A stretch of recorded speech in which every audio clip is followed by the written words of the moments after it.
Class 12th accountancy. क्या आपको भी लगता है सिलेबस बहुत बड़ा है? पार्टनरशिप हो, कंपनी अकाउंट हो या फाइनेंशियल एनालिसिस, अब कोई चैप्टर नहीं छूटेगा।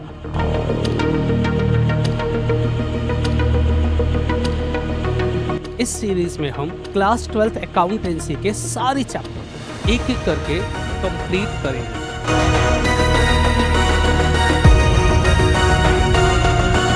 कॉन्सेप्ट से लेकर कंप्लीट क्वेश्चंस तक और बोर्ड एग्जाम के क्वेश्चंस भी।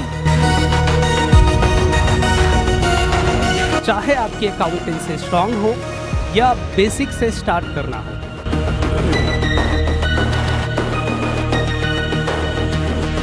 सीरीज को मिस मत करना।